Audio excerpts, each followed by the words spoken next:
Adani group को लेकर आज कांग्रेस भवन में एक प्रेस वार्ता का आयोजन किया गया, जिसमें प्रदेश अध्यक्ष राजेश ठाकुर और मंत्री आलमगीर आलम सहित अन्य लोग शामिल हुए। मौके पर मंत्री आलमगीर आलम ने कहा कि जिस तरह से अडानी ग्रुप को केंद्र सरकार के द्वारा मदद पहुंचाई जा रही है, उसके खिलाफ कांग्रेस अब लड़ाई की मूड में है।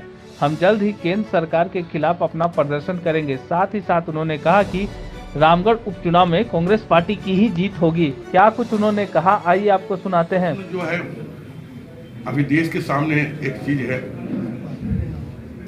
कि छोटे मोटे चीजों को जो है हम लोग प्रिंट और इलेक्ट्रॉनिक मीडिया के माध्यम से हम देख रहे हैं, लेकिन ये आज करीब एक हफ्ता हो गया है। हिडनबर्ग का जो रिपोर्ट आई है उसकी चर्चा सिर्फ आम जनों के बीच में या सोशल मीडिया के माध्यम से ही हम लोग को देखने को मिला है। लेकिन निष्पक्ष भावना से अगर हम सोचे ये इतनी बड़ी महत्वपूर्ण जो घोटाला हुआ है उसकी चर्चा कहीं हम लोग को दिखाई नहीं देता है। हम तो 3-4 दिन से जब हम श्रीनगर में थे, फिर दिल्ली आए, तब भी हमें देखने को नहीं मिला। तो मुझे कहीं ना कहीं लगता है कि कहीं कुछ भी होता है उसको आकार बहुत बड़ा कर उसको लोगों के बीच में प्रसार जाता है, और कुछ ऐसी चीजें हैं जो सरकार की कहीं पर बदनामी हो उसको सरप्रेस यानी उसको बस दबाने की काम किया जा रहा है। ये मुझे लगता है कि कहीं न कहीं ये लोकतंत्र के लिए ये दुर्भाग्यजनक बातें हैं। भाई इस संदर्भ में यही कहना चाहेंगे कि LIC कौन लोग करते हैं, वो सोचते हैं कि हम जब अपने जीवन के अंतिम छोर पर आएंगे तो हम अपने परिवार को क्या देकर जाएंगे, और वो परिवार के लोग को कहते हैं चलो हम चले भी जाएंगे, ये तुम्हारा LIC पॉलिसी जो हम कर दी है तुम्हारा परिवार के लिए, तुम्हारा बच्चे के लिए हम कुछ जो भी कर सके हम अपना जिंदगी में कर दिए। आज वो लोग सोचने के लिए मजबूर हो गए। सोशल मीडिया में आप देखिए ऐसा नहीं, सैकड़ों लोगों का इस तरह आया कि हम 16 साल अपने बच्चों के लिए, अपने परिवार के लिए LIC में पैसा जमा किए, खाकर नहीं खाकर आज हमारा क्या होगा ये हसर या हमको समझ में नहीं आता है। इसी तरह छोटे मोटे लोग भी स्टेट बैंक में पैसा दिया है, जमा किया है, उसका भी वही असर है। ये पूरी रिपोर्ट हमारे अध्यक्ष जी ने बताया है।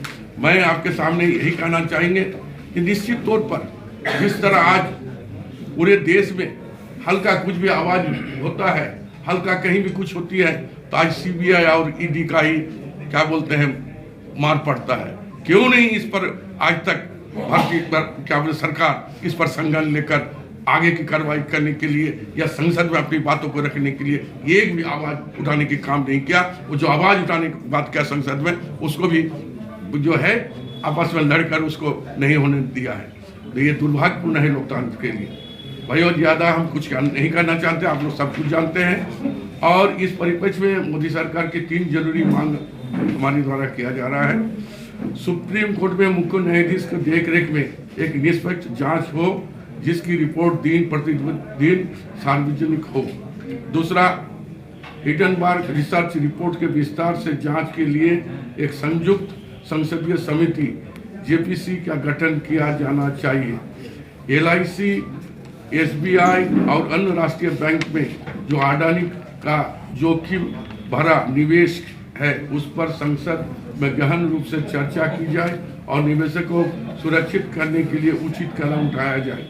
अतः हम सबसे जरूरी बात करना चाहते हैं, हमारे नेता श्री राहुल गांधी जी जब सूट बूट की सरकार हम दो हमारे दो और आप मित्र काल की बात करते हैं तो वो किसी विशेष उद्योगपति की बात नहीं करते, वो उस सिस्टम की बात करते हैं जो मोदी जी ने अपने चुनिंदा मित्र को देश के मूल्यवान संपत्ति को लूटने के लिए इजाजत दिया है, इजाद किया है।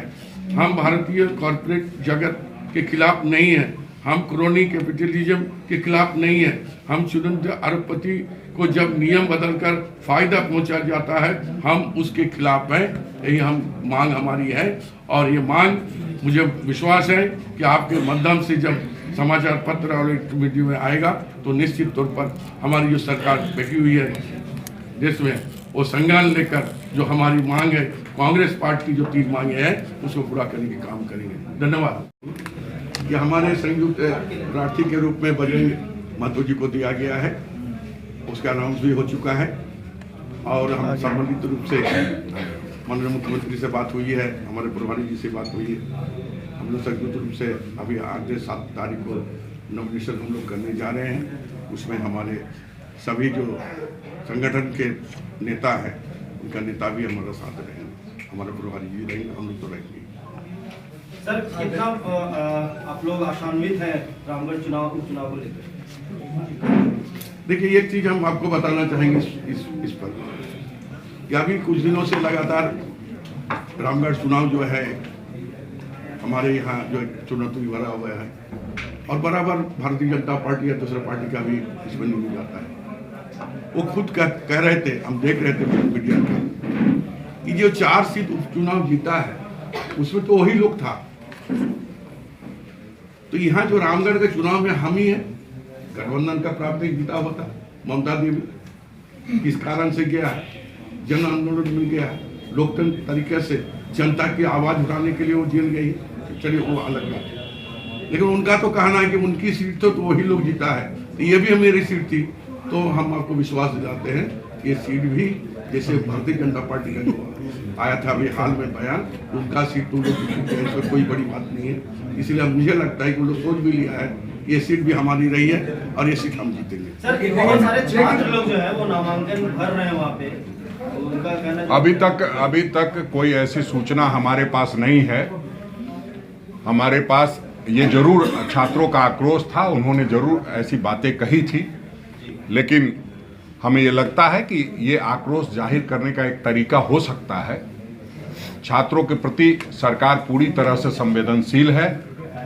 आने वाला जो विधानसभा का सत्र है उसमें नियोजन नीति में जो भी कमी कहिए, सुधार कहिए, उसको कर दिया जाएगा और निश्चित रूप से जो यहाँ की मूल भावना है और लोगों की भावनाओं के अनुरूप ही नियोजन नीति लागू की जाएगी। इसके लिए आदरणीय मुख्यमंत्री जी कटिबद्ध हैं, प्रतिबद्ध हैं। कांग्रेस पार्टी शुरू से इस बात के लिए कटिबद्ध है कि यहाँ के लोगों का, यहाँ के लोगों की मूल भावनाओं का ख्याल रखते हुए नियोजन नीति बने और वो हमने तैयार भी किया था।